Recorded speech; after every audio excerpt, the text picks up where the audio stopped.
আসসালামু আলাইকুম। Hello friends, welcome back to my channel Mom cooking studio. Friends, আপনারা কেমন আছেন? নিশ্চয়ই ভালো। আমিও আল্লাহর রহমতে এবং আপনাদের দোয়ায় অনেক ভালো আছি।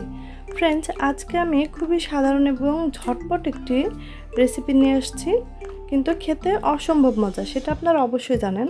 তো আজকে নিয়ে আসছি বিরিয়ানি মশলা দিয়ে কিভাবে বিরিয়ানি রান্না করা হয় সেই রেসিপিটা নিয়ে। তো আজকে আমার সঙ্গে থাকুন, দেখতে থাকুন কিভাবে আমি তৈরি করেছি এই বিরিয়ানির মশলা। আজকের রেসিপিটা যদি ভালো লেগে থাকে তাহলে আমার চ্যানেলটাকে অবশ্যই সাবস্ক্রাইব করবেন এবং ভিডিওটাকে কিন্তু লাইক, কমেন্ট এবং শেয়ার করবেন। তো চলুন দেখে নেওয়া যাক কীভাবে আমি তৈরি করেছি বিরিয়ানির মশলা দিয়ে বিরিয়ানি। তো আমি একটি বিরিয়ানির মশলা নিয়েছি। তো এটা হচ্ছে রাঁধুনি রেডিমিক্স বিরিয়ানি মশলা। তো এটা দিয়ে আমি রান্না করব বিরিয়ানি। এখানে আছে 1.5 কেজি পরিমাণ মুরগির মাংস। তো মাংসটা আমি কেটে ধুয়ে নিয়েছি। এখানে দিয়ে দিচ্ছি বাদাম বাটা আধা কাপ, দিয়ে দিচ্ছি টক দই আধা কাপ, দিয়ে দিচ্ছি বিরিয়ানির মশলা। আমি 1.5 কেজি নিয়েছি মাংস, এজন্য আমি 1.5টা প্যাকেটই এখানে দিয়ে দিয়েছি। তো এখানে দিয়ে দিচ্ছি লবণ 1 চামচ পরিমাণ, দিয়ে দিলাম আদা রসুন বাটা মোট 4 চামচ পরিমাণ,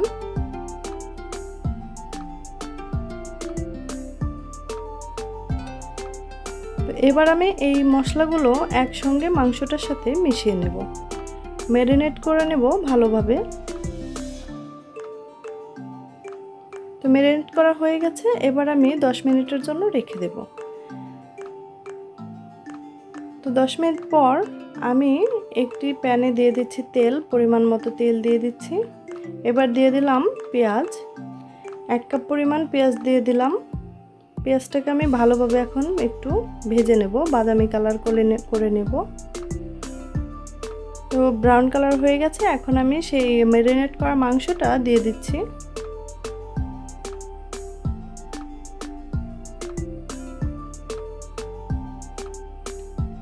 মাংসটাকে এখন আমি ভালোভাবে একটু কষিয়ে নেব।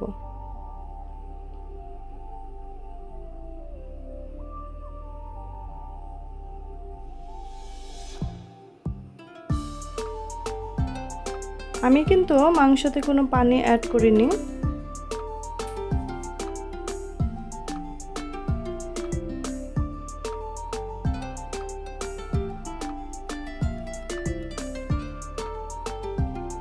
তো ঢাকনা দিয়ে ঢেকে দিচ্ছি। এদিকে আমি চাল নিয়েছি, এখানে চিনি গুঁড়া চালটা নিয়েছি আমি 1 কেজি পরিমাণ। এবার চালটাকে আমি একটু ভালোভাবে ধুয়ে নেব।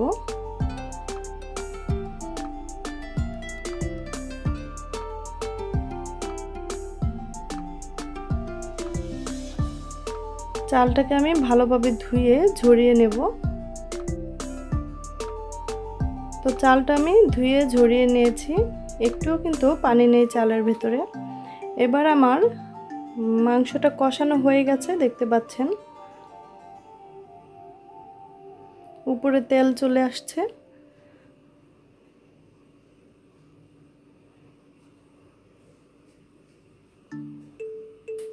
তো মাংসটাকে আমি এবার চুলা থেকে নামিয়ে নেব।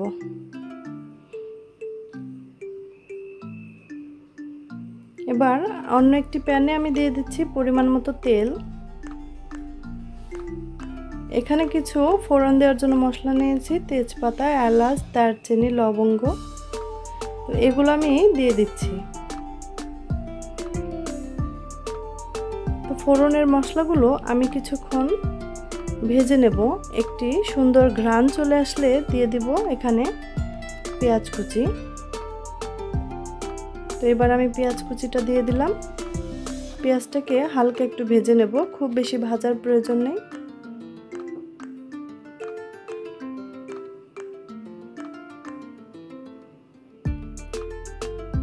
ভাজাটা হয়ে গেছে, এখন আমি এখানে দিয়ে দেব চাল।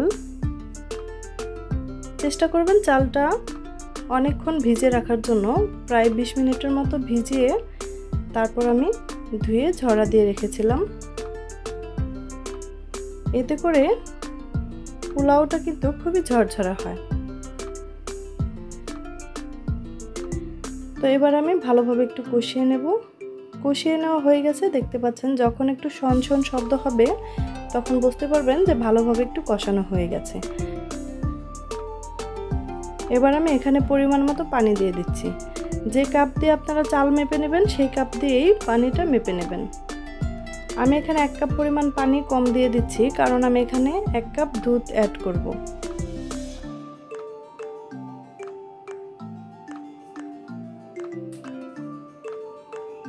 তো ঢাকনা দিয়ে ঢেকে দিচ্ছি, ফিরে আসছি বলকের আসার পর। তো চালটা আমার প্রায় সেদ্ধ হয়ে গেছে, 70% সেদ্ধ হয়ে গেছে। এখন আমি এখানে অ্যাড করে দিচ্ছি 1 কাপ পরিমাণ দুধ। দুধটা আমি আগে জাল দিয়ে রেখেছিলাম। তো এবার আমি আরও একটু ভালোভাবে নেড়েচেড়ে আরও একটু সেদ্ধ করে নেব চালটা।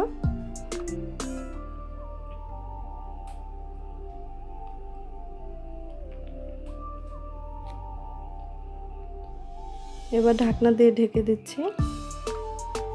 তো এবার আমি মাংসটা দিয়ে দেব। চালটা যেহেতু 90% সেদ্ধ হয়ে গেছে,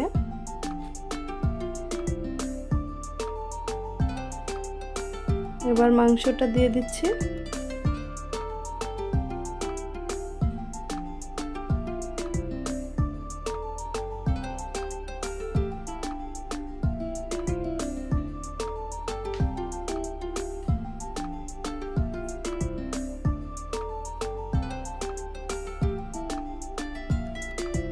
তো এবার আমি পোলাওর সাথে ভালোভাবে একটু মেখে নেব। দিয়ে দিচ্ছি কয়েকটা কাঁচামরিচ। আমি কাঁচামরিচটা কেটে দিচ্ছি যেন ঝালটা একটু ভালোভাবে ছড়িয়ে যায়। আর ঘি দিয়ে দিচ্ছি প্রায় 3 টেবিল চামচ পরিমাণ।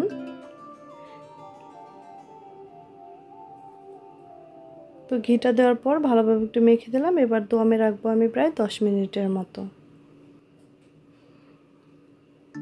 10 মিনিট পর ফিরে এলাম।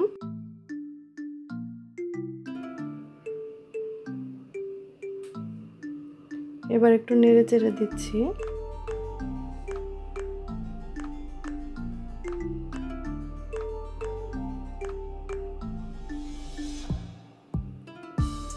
তো বিরিয়ানিটা আমার তৈরি হয়ে গেছে। এবার আমি আরও দমে চুলা বন্ধ করে রেখে দেবো 10 মিনিট।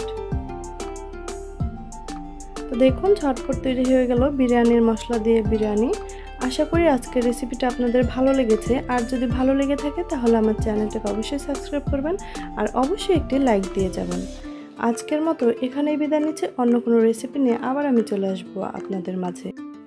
সেই পর্যন্ত আপনারা খুব ভালো থাকবেন আর আমার জন্য কিন্তু অবশ্যই দোয়া করবেন। আজকে আমার সঙ্গে এতক্ষণ ভিডিওটা দেখার জন্য আপনাদের অসংখ্য অসংখ্য ধন্যবাদ। আল্লাহ হাফেজ।